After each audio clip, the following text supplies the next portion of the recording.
Nous sommes avec Maurice Tonton. Maurice, bonsoir. Nous parlons de l'art de la ponctualité avec vous. Vous avez décidé d'entretenir les citoyens sur cette thématique précisément. Pourquoi? Oui, bonsoir, heureuse d'Anondé. Bonsoir à tous et bonsoir à toutes. Bienvenue donc dans cette nouvelle chronique dédiée à un aspect souvent négligé de notre vie quotidienne. Il s'agit évidemment de la ponctualité. Vous venez de l'annoncer. Certains parmi nous peuvent penser que cela n'a pas d'importance, mais attention, détrompez-vous. Et c'est justement à cause de cela que j'aimerais que dans cette chronique, nous explorions ensemble l'importance de la ponctualité, les raisons pour lesquelles elle est essentielle et comment chacun de nous peut devenir un maître de la ponctualité. Alors, c'est quoi en réalité la ponctualité? Et comme je le demandais tantôt, pourquoi est-elle si importante? Heureuse, la ponctualité, c'est tout simplement le fait d'arriver à un endroit ou de commencer une activité à l'heure convenue ou à l'heure indiquée. Cela signifie respecter l'heure exacte à laquelle quelque chose doit se produire. Être ponctuel, c'est être à temps, ni en avance, ni en retard à une réunion, à un rendez-vous, à un événement ou toute autre situation où le temps est un facteur crucial. La ponctualité est une qualité appréciée dans de nombreuses cultures et domaines de la vie, notamment dans le cadre professionnel, social et personnel. Je dirais même, puisque nous sommes en train de parler de patriotisme et de civisme, que la ponctualité est un acte de patriotisme car elle n'a que de bénéfices pour la nation.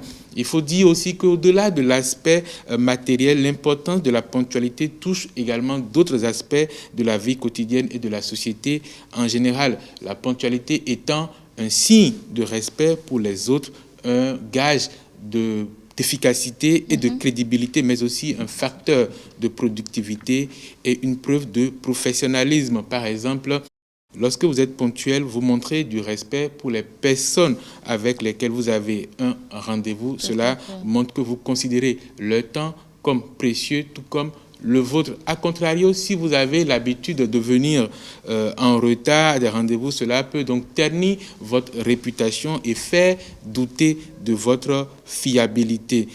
Je n'ai malheureusement pas de chiffres adaptés à notre contexte qui témoignent du coût du retard, mais il est évident que notre manque de ponctualité a un coût économique considérable dans notre pays. Mais il faut aussi dire que l'importance de la ponctualité, c'est aussi Patrice Talon, le chef de l'État, le président de la République, qui en donne la parfaite illustration. Connu pour être une personne d'une rare ponctualité, on l'a déjà vu arriver à l'heure à un événement public et finalement devenir la personne qui sensibilise les convives qui arrivent en retard, et même les organisateurs sur l'importance de la ponctualité et nous enseigner que c'est un comportement qui doit être désormais banni de nos habitudes. Cet exemple présidentiel confirme le fait que, je disais tout à l'heure, que la ponctualité est un acte hautement patriotique. Parce que dans un pays comme le nôtre, le Bénin, qui est en construction, qui est en développement, nous pouvons nous permettre de perdre du temps en ne faisant pas les choses à l'heure convenue ou à l'heure indiquée. Et pour aller plus loin, la question de la ponctualité nous amène aussi à interroger notre propre rapport au temps, notre compréhension de ce dernier, mais aussi notre rapport à nos engagements. Par exemple, on peut considérer la ponctualité comme une éthique de la promesse, c'est-à-dire que lorsque nous fixons un rendez-vous à une heure avec quelqu'un d'autre, la pensée critique peut nous amener à réfléchir sur les implications morales même de ne pas tenir ce rendez-vous-là, de cette promesse en matière de temps.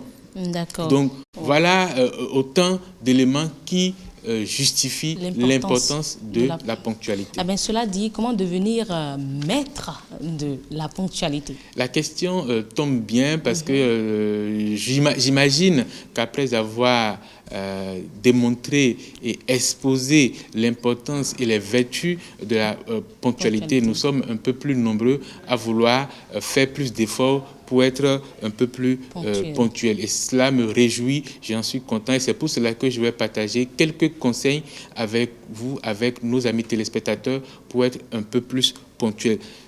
Premier conseil, il faut qu'on apprenne à planifier les choses à l'avance. Il est plus difficile d'être ponctuel lorsqu'on ne sait pas ce qu'on va faire dans l'heure qui suit. Si on a tout le temps pour ne rien faire, évidemment, on n'aura pas suffisamment de temps pour faire les choses qu'on a à faire. Il faut fixer des rappels. Et aujourd'hui, nous avons presque tous des smartphones, c'est-à-dire des téléphones intelligents qui peuvent aider à cette fin. Si on a un rendez-vous à 15 heures, dans la matinée, on peut déjà programmer qu'on a un rendez-vous à 15 heures, donc faire un rappel à 14 heures ou à 14h30, de sorte à ce que le portable, le téléphone nous rappelle qu'on a un rendez-vous à 15 heures pour qu'on ne soit pas en retard. Il faut se préparer à l'avance. Il faut aussi une certaine discipline pour éliminer les distractions, pour pouvoir faire les choses dans le temps indiqué. Il faut pratiquer la régularité. Après cette chronique, il ne s'agit pas pour nous d'être ponctuel une fois, 2 fois par semaine ou bien une fois, 2 fois dans l'année, mais de le faire de façon répétée, constante et régulière. Et enfin, il faut aussi évaluer nos habitudes. C'est-à-dire qu'à un moment donné, nous devons nous poser et voir dans quelle activité je suis souvent ponctuel, dans quelle autre je suis moins ponctuel, et être réaliste en essayant de trouver l'équilibre. En conclusion, je dirais que la ponctualité peut sembler être un détail insignifiant dans notre vie quotidienne, mais elle peut faire une énorme différence dans notre vie. Elle peut renforcer nos relations, augmenter notre efficacité au travail et nous aider à atteindre nos objectifs et celles de notre pays et contribuer donc à bâtir une nation prospère. L'important, c'est de ne pas se dire, bon, juste après cette chronique, je deviens ponctuel. Tout le temps, je suis ponctuel, mais non. Et on le fait 1, 2 fois et on laisse tomber. Il faut le faire de façon régulière. C'est là on va réellement juger de votre ponctualité, de ce que vous êtes devenu maître de la ponctualité. Et cela concerne tout le monde. Alors, mesdames et messieurs, nous vous invitons à nous rejoindre sur les réseaux sociaux Facebook, Twitter, Mouvement NTC. Le numéro WhatsApp également, 97 41 42 67. Nous passons à la rubrique participation citoyenne.